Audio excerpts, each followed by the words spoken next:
hey guys আজকে যাই আর একলা একলা আটিও ভাই দিয়া তো একটা বেদনা করে আজ ভাই যাই পিছিয়ে দিয়ে কত গাড়ি যাইব আর আইব খুঁয়ালাম আর মই বইতে তো ভালো লাগে না ফটোটি যাই যাওয়ার সময় দেখি দুগ্গু মুরগুক আমি কইতা জংলি না কিতা না কইতা লোকেল শুয়রে কিলা তুতা বাকরছে দেখো গেলেবার সময় আমরা শুয়র হয়েও শুয়র ওখানে বাচ্চা রইছে তারে জেল কুটা তারাইয়া রাখতে পারডা খানি পাইছে যেমতে বাপরে শুয়র এক জিনিস এক সাইড দিকে বালা জিনিস রাখিও তার খাইবার এক সাইড দিকে 20 দিন করে ফসা বাত রাখিও 20 দিন করে ফসা বাত উনকে খাইব বালা বাত উনে কোনো সময় খাইতো না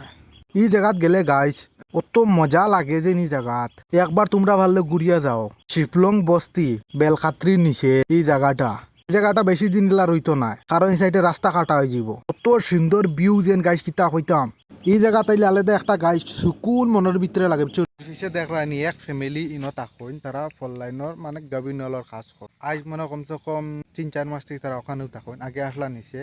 আগর ব্লক বাক্কা আগর পুনা ব্লক আছে দেখিও গে ঢুকিয়া আর তারা বাক্কা কত দিকে তাকইন আর আমি আইছি হনো আর ওনো মেইন রোড আমার পিছনে মেইন রোড তার ডেইলি মানে 1000 গাড়ি আপ ডাউন করতে আছে মেইন লাইন তো এটা বাইরেন্টি রোড ওই দিন দুইটা টাওয়ারের খুঁটি দেখার একটা জিনিস আছে একটা খালি এটা মেইন রোডে আবার পাতে গেতে মানে সিগন্যালের বহুত সমস্যা এটা দেখাত বহুত কষ্ট হয় এটা জিওর টাওয়ার আসলো এটা আর দেখা জুম করে এটা জিওর টাওয়ার আসলো এটা এখন খোলা হয়ে গেছে আর এটা নয় বিএসএনএল হইব এয়ারটেল তো নেট পায় না এখানে আর জিওর তো পায় না এখন বহুত কষ্ট হয়ে গেছে আর এই গাঁৱৰ মানুষ আর বহুত কষ্ট হয়ে গেছে আর নিজেরও তোরা কষ্ট আজ মানে দিনভর মেঘ দিছে আর দিতেও টাকার তো বন্ধ না গাইস প্রায় মানে প্রচুর মেঘ দিলাইছে আজ আর ক্যাম্পটাই কোনো বাড়িবার মতো জায়গা নাই ওই সিস্টেম হালত ধরছে আমরা কোনো অসুবিধা নাই আমরাও আছি আর কোনো দেখতাম আর থাকমু কোনো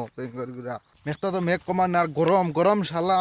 কইতে কি যেন সারা গরম আই গেছে আমরা কোনো আলাদা একটা কোন দুশ্মনী মনে হয় না কিতা গরমর অত্যধিক গরম মাথা উতা নষ্ট করিলে মাথা মুড়ে পুরা পাগল করিলে আর এমনি কোন বেলাই মিলে পাগল